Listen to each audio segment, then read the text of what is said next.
All right, everyone, welcome back. We're going to do just so many organ systems just thrown into one. So, fun fact, usually this is a online, just PowerPoint posted online assignment, but I think I'm just going to do a lecture. Hopefully it'll be a little bit more engaging than just reading through a PowerPoint on your own time. But I think it'll be fun. We're going to do the GU renal system, gyne emergencies, and hematologic. So it's just this chapter just really throws a hodgepodge together. All right, so we'll start with genitourinary renal disorders. So the urinary system consists of kidneys, two kidneys. I hope two kidneys. I want all the kidneys I can get, but two kidneys in the retroperitoneal space. That's pretty high yield. All right, so your peritoneum is kind of that sac that holds your intestines and whatnot, and behind that is your retroperitoneal space, and that's where your kidneys are.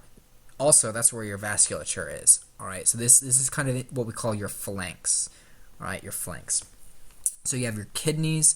On top of your kidneys are your adrenal glands, also sometimes called suprarenal. I'm not really a fan. I like adrenal glands.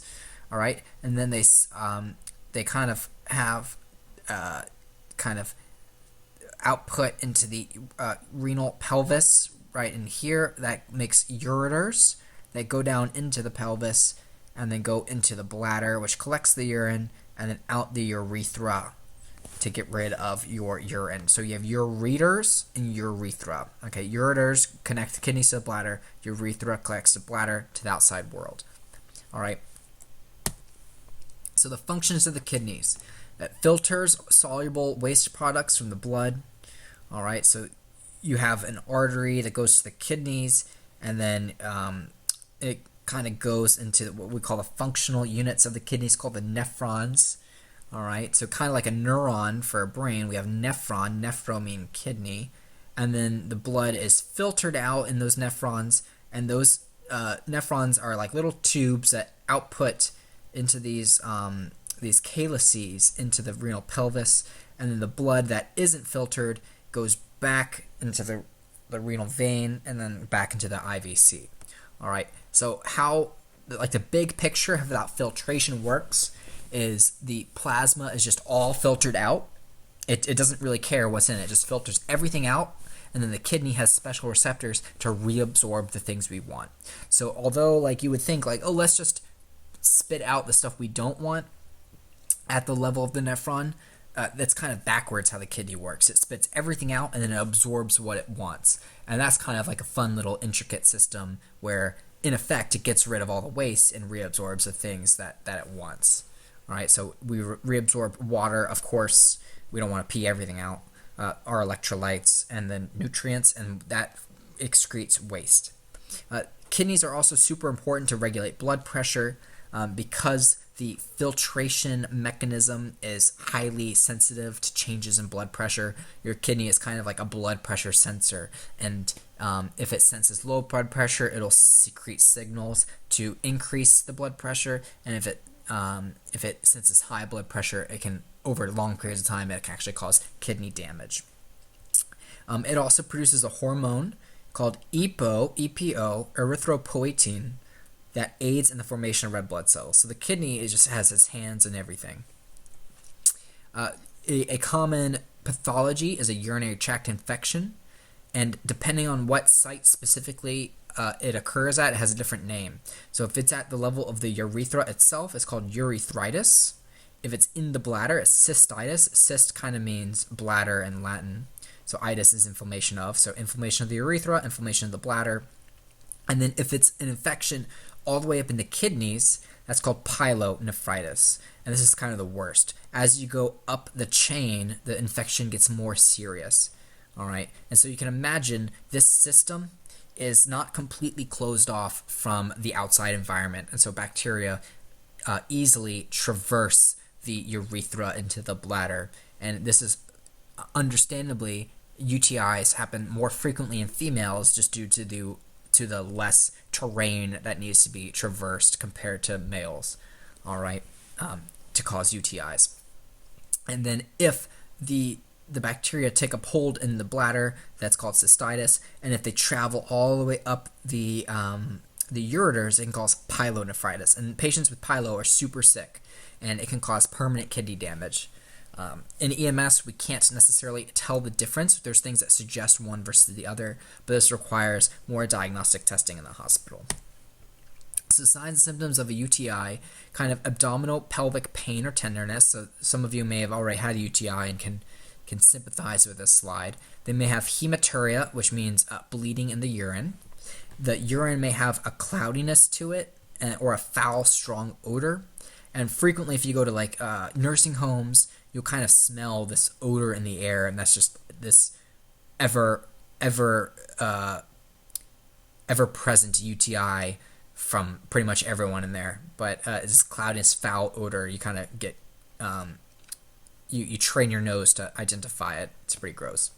Pain and burning with urination, that's called dysuria. Pain with sexual intercourse, that's called dyspareunia, D-Y-S-P-A-R-E-U-N-I-A. Dyspareunia is pain with intercourse. They'll have frequency or urgency, so it feels like they need to pee all the time. And those of you who have never had a UTI, kind of think of that sensation of if you held your urine for a period of time and you kind of have that I need to go to the bathroom sensation kind of deep down in your loins. Now imagine having that feeling 24/7 even after you just peed. It is super uncomfortable. All right, so that is a sign or symptom of a UTI. Genital pain, flank pain. Flank pain would be more suggestive of pyelo. Fever, chills, more suggestive of pyelo. And then nausea, vomiting, also more suggestive of pyelo. Kidney stones. Some of you may have had kidney stones, also called renal calculus or calculi.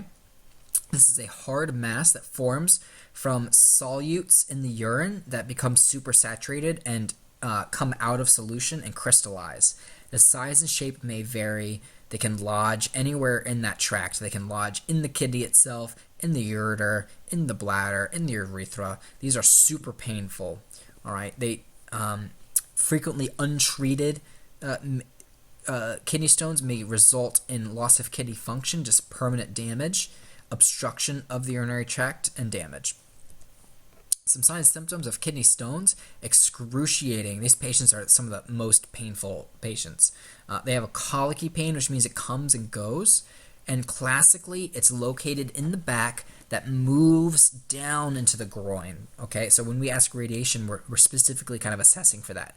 And that should make sense. If I have a kidney stone in my ureter, one, it's colicky because of the peristaltic movements of urine, just like a peristalsis in the GI tract. Urine is kind of squeezed in a peristaltic fashion down the ureter. And if you have a blockage, above the blockage, you have pain with every squeeze, and then a lot of pain right when you hit the obstruction, and then after that, urine can flow past distally to the obstruction, and so pain comes in waves and waves, and that's called colicky pain. And it also makes sense that the ureter travels from the flank into the groin, and so that kind of pattern of the pain in the flank radiating is classic for kidney stones. These patients, because of the pain, they have a lot of GI distress and sweating, the catecholamines of just being in pain. Hematuria is classic as well. You may not see frank hematuria, but in the hospital they can detect it using dipsticks. They may have painful burning urination as well, frequency. They may also have fevers or chills, especially if there's a secondary infection. Pyelo is the infection of the kidney, most often from bacterial ascending through the ureter from a bladder infection, but you can also have a bloodstream infection that seeds the kidney. This is more common in females than males. Any UTI is more common in females, and it can cause severe recurrent infections that lead to permanent damage. So these patients require frequently hospitalization with antibiotics and an IV. Signs and symptoms of pyelo: fevers, chills, fatigue, probably from the fever, nausea, vomiting, bloody urine, trouble peeing frequently, abnormal urine color or smell, flank pain, warm, moist skin because of the fever, increased frequency because your body, it senses an infection, and so it's trying to flush the infection out more, so it might produce more urine and more frequency. And then any sort of movement just increases the pain as well. Renal failure is when the kidneys don't function and fail to remove wastes, concentrate urine, or conserve electrolytes. And so you can have a lot of problems from renal failure. There's kind of two types. There's acute renal failure. Also, sometimes you'll hear this called AKI, acute kidney injury, and then chronic renal failure or chronic kidney disease, CKD. They kind of have different names. But if your kidneys are responsible to reabsorb water and reabsorb electrolytes and get rid of wastes, of course, if they can't do its job, it's basically a filter of your blood. And if it can't get rid of waste or concentrate stuff, you lose the good stuff and you can't get rid of the bad stuff. So a acute failure, or AKI, renal failure, is a sudden deterioration that is potentially reversible. There's many causes to this. You can have trauma. You hit me in my back with a pole and cause a bruising in my kidney that can cause AKI. If I can't perfuse, if I'm shocky or septic, I can't perfuse my kidney, that can lead to decreased blood flow and then cause an AKI. Sepsis, of course, if everything is vasodilated, that's a shock state. Surgery can increase stress on the body. And then if urine doesn't flow through its normal one-way path and gets obstructed, that pressure, back pressure, can also cause acute kidney failure. Chronic kidney disease is the destruction of those units, those nephrons, over a period of years. Most often in the U.S. is caused by hypertension and diabetes. I mentioned in our lecture for diabetes that high blood sugar leads to just tearing up of your small vessels, and nephrons are just filled with small vessels that can be destroyed. And that hypertension, that high pressure, can also destroy those vessels. And so you most frequently will get chronic kidney disease from long-standing hypertension and diabetes. Because waste products accumulate, it affects every organ, and kidney failure, chronic, is life-threatening unless you go on dialysis, and it's permanent unless you get a kidney transplant. So complications of kidney failure: pulmonary edema, because they become volume overloaded. They can't really control their blood volume. They can get pericarditis and tamponade. The uremia, the nitrogen, down here, uremia, the nitrogen which is one of the main waste products that predisposes patients to kind of inflammation of linings of organs. So they'll get pericarditis, pleuritis, peritonitis, those linings of the organs. Electrolyte abnormalities that can cause altered mental status down here. It can cause cardiac rhythm problems. Additionally, the volume overload leads to heart failure. It can worsen hypertension, so it's kind of like a double-edged sword. Hypertension causes kidney failure worsens hypertension. It's a vicious circle. Seizures from the uremia and the electrolyte abnormalities and the toxin buildup. It could also fail your livers. So very, very bad. Signs, symptoms: hallmark is no urinary output, and then all that urine kind of stays in the bloodstream, and it's just not good. All right. They'll frequently be in chronic pain. They may have blood in the little urine they make, or they may have blood in their stools. You'll see edema because that fluid stays in their body. They'll have hypertension. They might have a swelling around their body, easy bruising. Chronic stressor states frequently present with anorexia, which means just poor appetite, and then tachycardia because we're kind of shocky. To treat chronic kidney failure and chronic kidney disease, they need to frequently be on dialysis. Dialysis is an artificial procedure that acts like an external kidney. It takes blood volume away and filters it and then puts it back in. There's two big types of dialysis. There's hemodialysis, where it takes out blood and puts it back in, and then there's peritoneal dialysis that uses the peritoneal cavity as a repository for fluid. And how it works is it uses osmosis of filtration across a membrane, a semipermeable membrane, using a pre-made fluid called diacylate. So hemodialysis, the machine is connected to an access site, and there's different types of access sites. You'll see shunts, and we'll go through this in a second. Shunts, fistulas, ports, and grafts.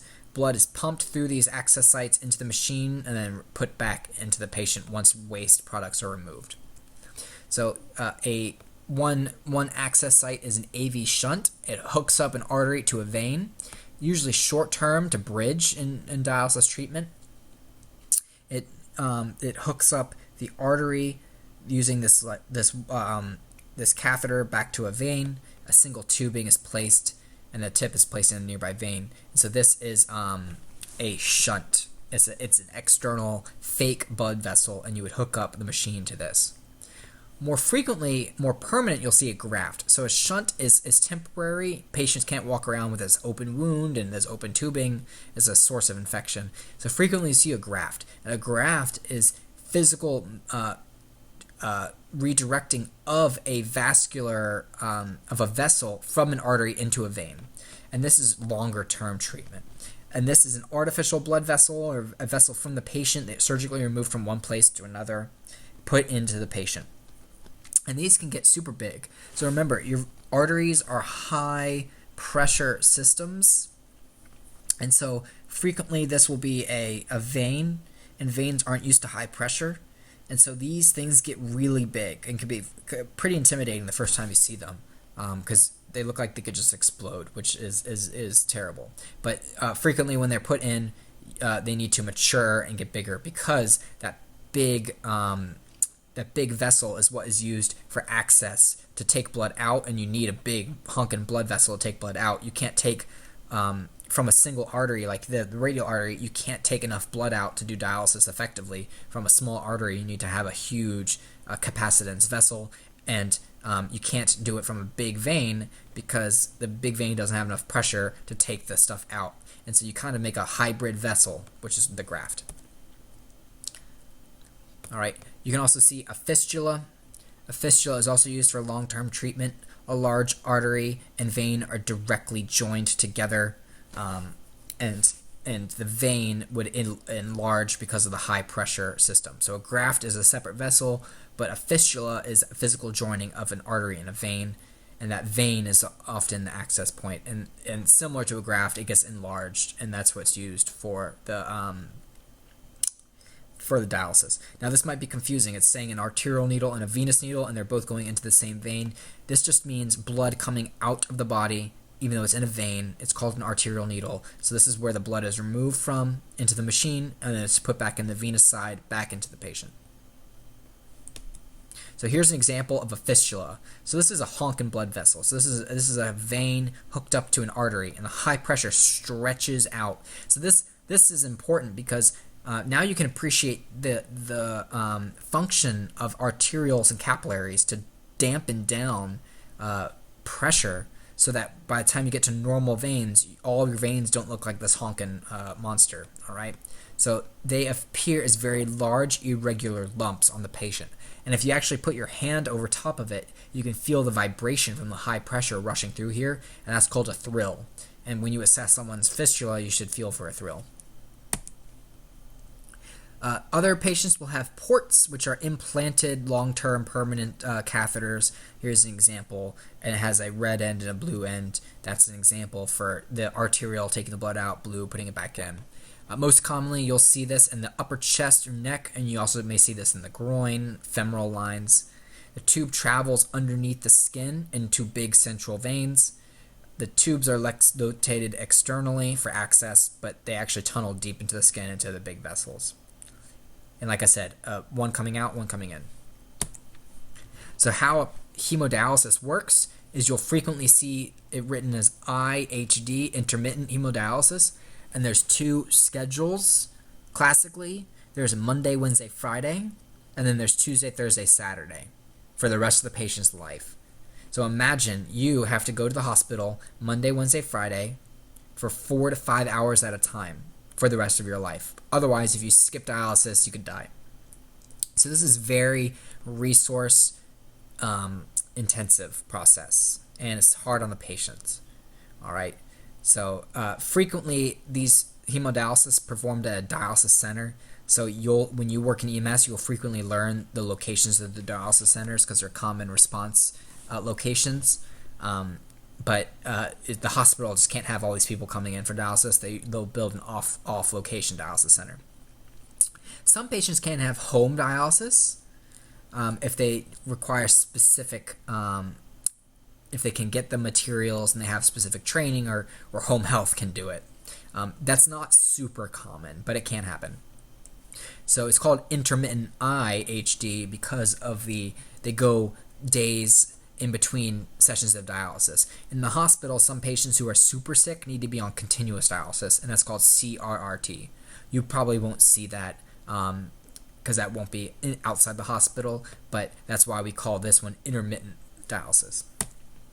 So hemodialysis through the vessels, there's many complications. They can pull off too much fluid, and that could cause hypotension. The electrolytes itself can cause muscle cramps, just being weird electrolyte status. Like I mentioned, the problem with kidney failure is you can get inflamed organ lining, so you can get a peritonitis, GI upset. You can bleed from the access site, and that could be potentially fatal because it's an artery hooked up to a vein, and so it can be pretty devastating. You can get infection. You're constantly getting poked to get blood out, and so infection is common. You may die cardiac arrest just because of the high morbidity on the body being on dialysis. Difficulty breathing from fluid overload or cardiac heart failure. Many complications. Peritoneal dialysis is a different type of dialysis. It is not in the vasculature, but what they do is they insert a catheter into the cavity, and that remains permanently in the belly. And the normal fluid in the peritoneal space is filtered out, and new stuff is put in. And it's a transition of waste products. And it's because the patient's peritoneum itself serves as the membrane instead of the machine. And so fluids are exchanged. Complications here, of course, peritonitis, so inflammation in there can be a deadly infection in there. Hypotension, pulling off too much volume. The catheter inside the body can get kinked, and that's a failed line. And then blockage of the catheter from clots. Now, I'm not sure, like big picture, how frequent peritoneal dialysis is done over hemodialysis. I don't think I've seen someone on peritoneal dialysis, or at least I haven't noticed it. But to my knowledge, hemodialysis is much more common. If someone misses their dialysis day, they can have weakness from the electrolyte abnormalities. They could be volume overloaded because they don't make any urine. So they have to limit how much fluid intake they have, and if they miss taking fluid off from dialysis, they can get pulmonary edema, cardiac rhythms from the light abnormalities, heart failure, and just they feel like crap. That's the uremic feeling. Just everything is, all the waste products just built up, and it can be pretty bad for patients to miss dialysis, especially if they miss subsequent days. So the more they miss, the worse it gets. So assessment for renal patients, same with all patients. Don't take blood pressure in the arm with the shunt graft fistula. You're not going to, in that picture with the fistula, don't put a blood pressure cuff off it and pump it up. Do it on the other arm. Similar to like a breast cancer patient, do it on the unaffected arm. These patients are just chronically very sick and always pretty much in a life threat, like teetering over the edge. So that's important to recognize. Emergency care. Our job is supportive, position of comfort, oxygen if needed. If they have pulmonary edema, they may need to be sitting up from that like heart failure kind of perspective. Consider CPAP in those patients. Control bleeding. If there's bleeding, control bleeding. Patient in a supine position with shock. There'll bleed a lot if there's a shunt or fistula bleed, and so you may need to call ALS to help you. Reassess as needed. Another thing you'll come across is urinary catheters. So there's many different types. But basically, it is a tube from the external environment into the bladder directly to be a fake sort of urethra. And there's a variety of reasons for catheters. You might see condom catheters, which is as exactly as it sounds. It's a condom around the penis that collects the urine and then puts it into a collection bag. You might see a straight catheter or an indwelling catheter. So here's an example of a Foley catheter. There's a a catheter that goes into the bladder, and there's a balloon so it can't be pulled out. Don't pull these out, all right? And then urine that accumulates will just drain out into this bag. And if you go to someone with a catheter, make sure you, if it's already in, you just transport it in such a way that it doesn't cause urethral trauma. You can also look at the urine in the bag. It might be cloudy. That might be suggestive of an infection. You might see dried crystals in the bag from dehydration, from poor urine flow. All right, so that can tell you some information. Before transporting a patient with a catheter, ensure it's secure. Assess the urine in the bag. Note the color and the smell, if it's cloudy, thick, if there's blood in it, maybe red specks or blood, and if there's a strong smell or if they have pain or something like that. When transporting a patient, this is important. If there's like a kink, don't pull it out. Make sure it doesn't get caught in anything. Hang it below the level of the bladder, so on the stretcher, make sure it's secure and not going to get stuck on anything. All right, we're going to continue with gyne emergencies, the first one to talk about. And of course, this can happen with men as well, but sexual assault, of course, active violence involves sexual activities performed with consent, right? This can be oral, vaginal, or anal. It is important to report this to authorities, call our additional resources, right? And there's many psychological and physical effects of sexual assault. And a common, unfortunately common instance is elder abuse that can involve sexual assault. So consider if you go to a patient who's in a nursing home and there's injuries to the genitals that doesn't seem to make sense, also consider sexual assault as a part of what could be going on. So guidelines for sexual assault: don't educate, don't just like say you can't do this, but educate to the patient why it's important not to change clothes or bathe, because there's evidence to be collected. Don't cut through any holes or tears in clothing, because there could be DNA of a perpetrator on that. If there is clothing that's removed, put it in a paper bag to be kept. As with all crime scenes, preserve the scene. Don't clean wounds. So this may go against your best judgment, but so that information can be gathered at the ER about potential sources for the perpetrator. If there is life-threatening hemorrhage, then you can examine the genitals. But due to the emotional nature of this, I wouldn't be doing exams on everyone. It is not needed for EMS to do the exams. It's more safe to do it in the ER in a more controlled setting. Only ask questions relevant to care, and then provide psychological support. And it is important when you're documenting that you document direct quotes and don't speculate in your documentation, because frequently if this goes to court, you don't want to say anything definitive that wasn't a direct quote or that you are assuming happened. There is also other causes of vaginal bleeding, so that was sexual assault, but vaginal bleeding could be from sexual assault, could be from normal menstruation, cancerous lesions, PID, pelvic inflammatory disease, which is a infection from an STD, miscarriages, which you'll learn for in OBGYN with Kim, and then hormonal imbalances can also cause bleeding. This is non-traumatic, sorry. Of course, there will be traumatic, and you learned about during your trauma lecture about controlling bleeding and whatnot. So signs and symptoms of miscarriage, for example, is lower abdominal pain, bleeding. They can get shocky, so that tachycardia, hypotension, and shock.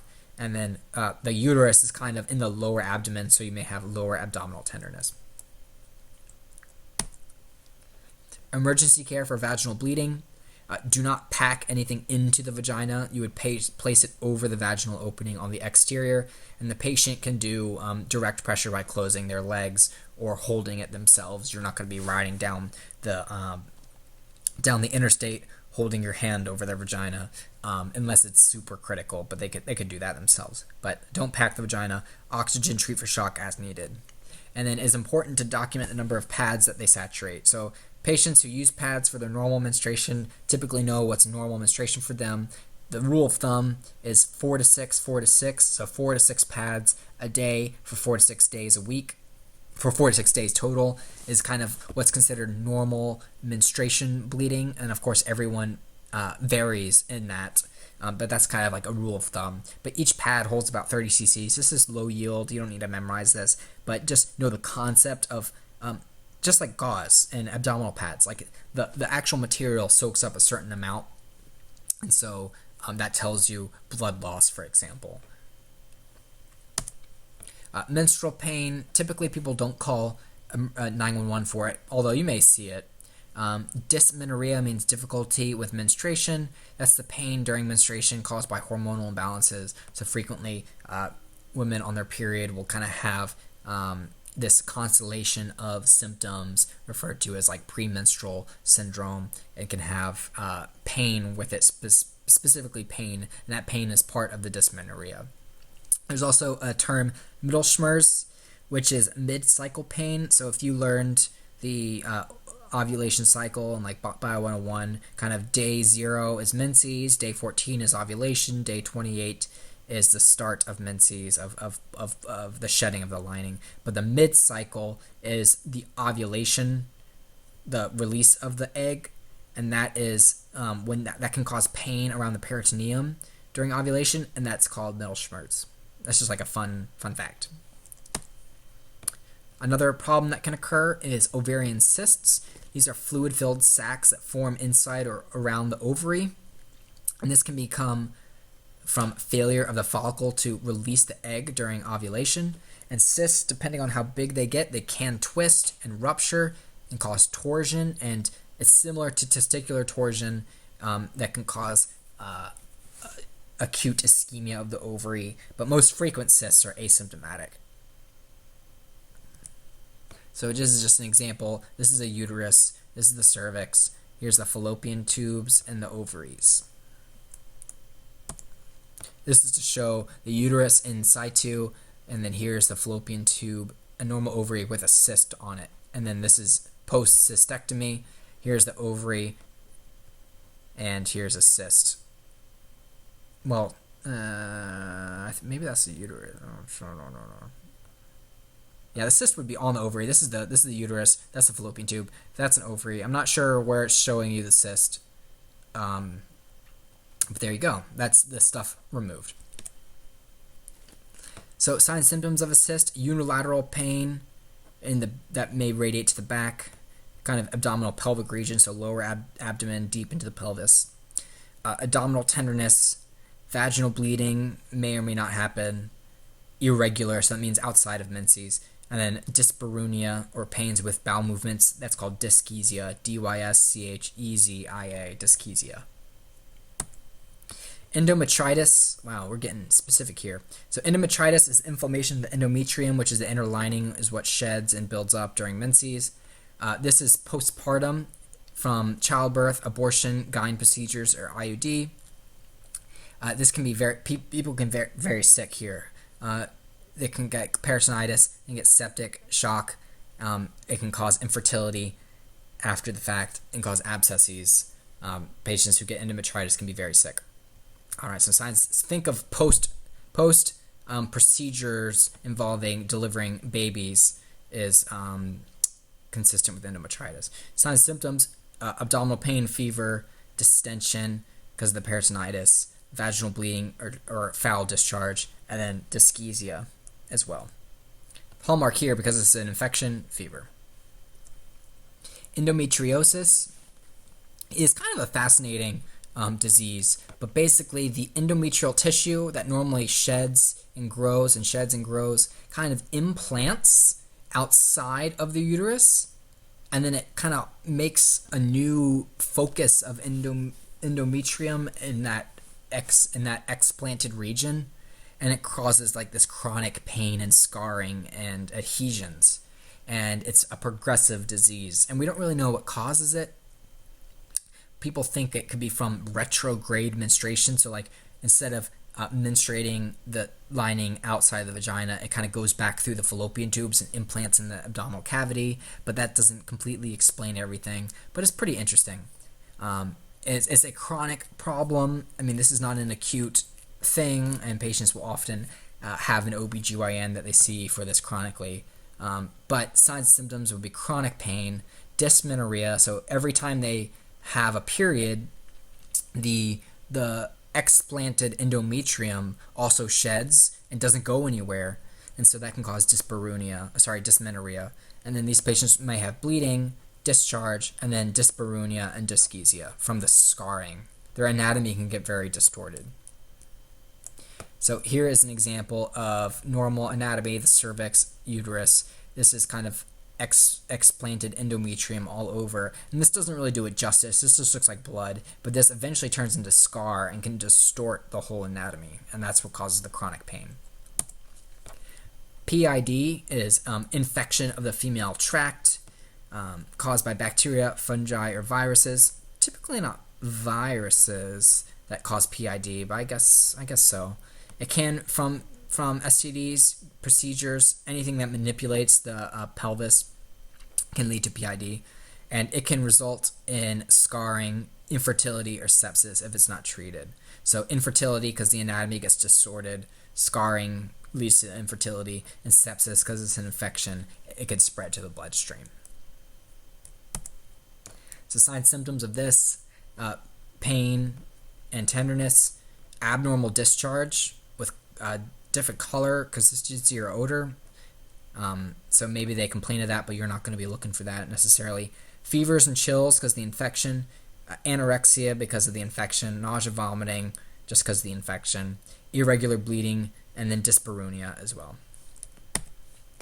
STDs, probably not an EMS call, but you never know, just to be aware of for public health. An infection transmitted by a contact. Now here's you get everything. So you get bacteria, so gonorrhea, chlamydia, viruses like HIV, hepatitis, parasites, crabs, and maybe trichomonas, I think is a parasite, fungi like Candida, all these things. They may be asymptomatic, but if untreated can lead to PID, which PID leads to sepsis, infertility, peritonitis, other systemic illness. So signs, symptoms, abnormal discharge, irregular bleeding, cramping, dyspareunia, dysuria, because the GU, the genital urinary tract, is right next to each other. And so bacteria that cause STDs can cause UTIs as well. And you may see sores, redness, swelling, ulcerations, itchiness, kind of on the genitals. Wow, so this is God bless. So this is tertiary syphilis. So it's just showing how bad STDs are. This is a cervix. This is I guess a strawberry cervix is what it's called. And you see a purulent discharge around, so that's gonorrhea. Here's syphilis. This is also syphilis. Golly. And then I'm not sure what's going on here. It looks like an ulcer, so maybe herpes or something like that. And then this is oral chlamydia. Great. So history taking for gyne emergencies. Did the symptoms get better or worse? How long has it been going on? Sudden or gradual? Are they using birth control or OCPs? Now, it's also important to assess what form of birth control. Is it an IUD, an intrauterine device? Is it a pill? Is it a patch? Is it a ring? Are they just using condoms? Are they using the rhythm method, pull-out method, all that stuff, which are not birth control? Are they sexually active with men and women or both? If it's relevant to the chief complaint, you can assess what types of sexual behaviors, oral, vaginal, anal, if it's relevant to the emergency, and then always ask when the last known menstrual period was. That's LMP. All right. A missed LMP could be from an ectopic pregnancy. For other gyne emergencies, have they ever had any surgeries? Are they currently having bleeding, and how long has it been going on? Is there any possibility of pregnancy? Now, this people chronically, historically underestimate the possibility of pregnancy. There's a nature of human behavior for some reason. So if they don't take birth control and they're sexually active and they say, oh, there's no way I could be pregnant, they could be pregnant. So just keep pregnancy always on the back of your mind. Do they have vaginal discharge? If they do, what's the kind of color, odor? What does it look like? Any systemic symptoms? Do they have dyspareunia, or do they have dyschezia or dysuria? Emergency care, of course, you're a healthcare professional, so maintain privacy, remain non-judgmental. ABOCs, I don't know why there's a comma there. Maybe it's apostrophe. Physical exam of the genitals is not needed. It's not really kind of in the purview of EMS to do genital exams unless it's kind of a acute significant bleed where you do need to get down to the bottom of what's going on. But other than that, you don't need to do anything. Control bleeding if there is bleeding using pads outside the vagina, not in the vagina, and treat for shock as needed, and then transport the patient position of comfort. All right, we're going to wrap up with heme emergencies. There's not too many that you might see, but here's an example of sickle cell. First, we'll talk about anemia. This is a reduction of circulating red blood cells. It's not a common call. Patients don't call you saying, hey, I'm anemic. It's usually something found on lab testing. But basically, patients can have acute anemia from a sudden decrease in blood cells from bleeding. So someone gets shot, they're hemorrhaging, they're going to be anemic from that. So it's not, people don't call EMS for anemia, they usually call EMS for another reason, and then they have the process of anemia going on. They may have a chronic anemia from a slow blood loss, classically a GI bleed, or maybe they don't even produce red blood cells enough. So malnourished patients, liver disease, kidney disease can cause a chronic anemia. They also may have hemoglobin structure problems such as sickle cell. So these patients who are chronically anemic will have pale, easily fatigued, and shortness of breath. That kind of sounds like me right now. And they are prone to develop hypoxia more quickly because they don't have that, they can't hold on to oxygen. Remember, hemoglobin is the main protein in the red blood cells that holds on to oxygen. If they are low red blood cells, they can't carry, the capacity to carry oxygen is decreased. Sickle cell is a hereditary disorder caused by abnormal hemoglobin shape that causes the cells to sickle, and then that leads to decreased oxygenation status, and these cells can rupture. I'm not really sure what this is down here. I wonder if this is like a micrograph, like a microscope picture of a red blood cell. I'm really not sure. Maybe it's a heart or something ischemic. I'm not sure. I think this is a spleen. Who knows? Okay. But basically, these cells, when they do sickle, they kind of clog up things. They're kind of like clots. They're not truly clots, but they kind of clog up blood flow and cause tissues to become ischemic. And patients with sickle cell disease will auto-infarct, which means infarct, tissue death. These sickled cells will occur in the spleen and kind of kill off the patient's spleen. And the spleen is an important immune functioning organ, and so they get chronic infections later in life as well. In addition to sickling, and sickling can cause renal failure, it can cause just problems all over your body. It's a pretty terrible disease. So I'm reckoning this is a spleen that has infarcted or something like that. Patients with sickle cell can go into it's a chronic disease, but there can be acute crises. Imagine those sickled cells getting stuck in your bones. That can cause a pain crisis. So severe pain in the long bones of the arms and legs. Another crisis is acute chest. So in the lung capillaries, the sickling occurs, and they can get chest pain, shortness of breath, a cough from the irritation, and they can cough up blood. That's hemoptysis. They can get splenic sequestration crises. This is more in kids before the spleen dies. But a sudden onset abdominal pain with nausea, vomiting, diarrhea. And if you do a belly exam, you actually might be able to feel the spleen enlarged. They may have acute joint crises, acute onset painful joints.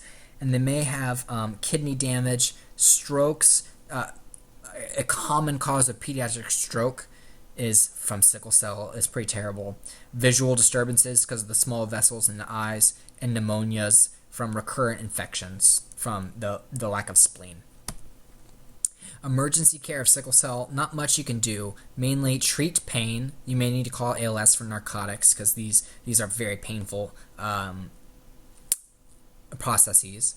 But you kind of do supportive care, signs and symptoms. So give supplemental oxygen. Supplemental oxygen can help unsickle some of these cells. And then it's important for these patients to be hydrated. So you can consider an IV with ALS, giving some fluids. That can also improve the sickling. Hemophilia is a blood disorder affecting clotting. The bleeding can be very severe, even with minor injury. And the main thing for you all is hemorrhage control. So when you do sample and someone's bleeding, you can assess for hemophilia history. So this is problems with coagulation factors compared to platelets. All right, let's go through a couple of cases. 18-year-old female complaining of a unilateral abdominal pelvic pain that radiates to the back. She has minor bleeding. She has dyspareunia. Her belly is tender. She denies fever, nausea, vomiting. She's hemodynamically stable with normal skin. What do you think could be going on? An ovarian cyst. And the key here is the dyspareunia, minor bleeding, because it's not hemorrhaging or anything like that. It's just the presence of a cyst. And then it's the pain radiating to the back. And there's no fever, so there's no infection.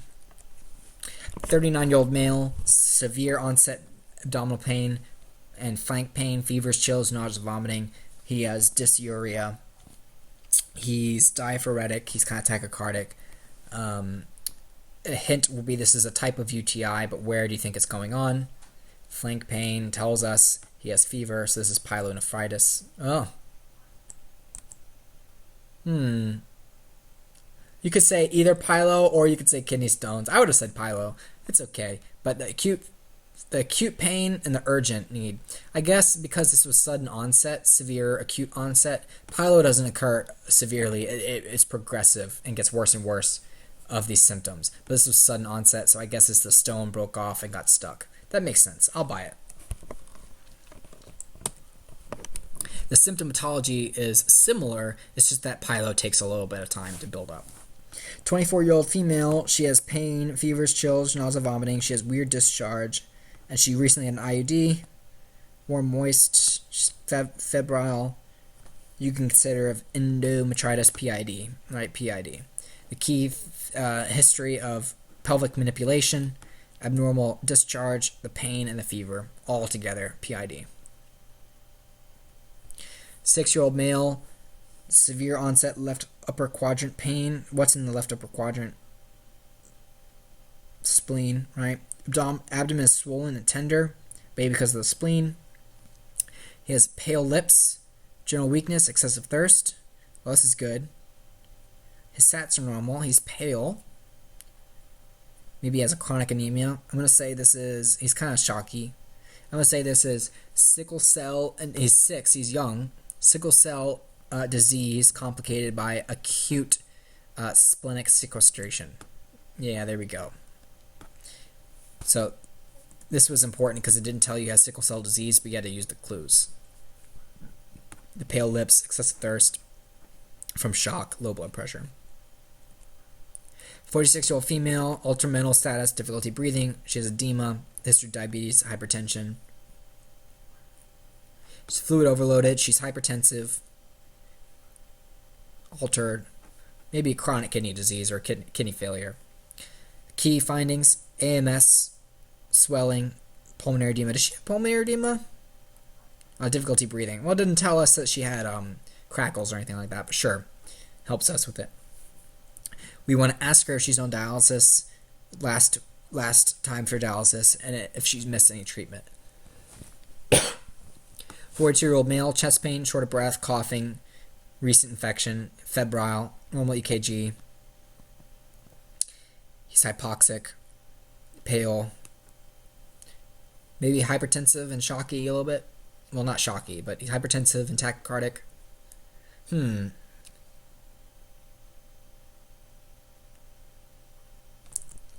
Acute chest. I wouldn't have picked that one up. But acute chest with patients with sickle cell, you'd have to be told he has sickle cell disease just to suggest acute chest.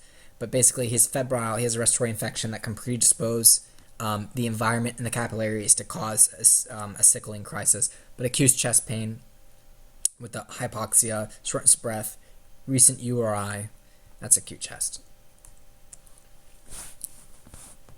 This patient has to have sickle cell. Patients without sickle cell, we don't classically say have acute chest syndrome. It'll be something else. So If you didn't get that one, like I didn't, I'll give it to you. It's okay. 28-year-old female, pain, fever, dysuria, frequency, UTI. All right, that's classic. Ask her if her urine changed color, any odor, any blood, any back pain. Just because you have dysuria, you want to assess, is there a possibility of pyelo? So assess for flank pain. And then all the urinary symptoms: frequency, urgency, pain with peeing. And golly, okay. All right, I'll catch you all for the next one.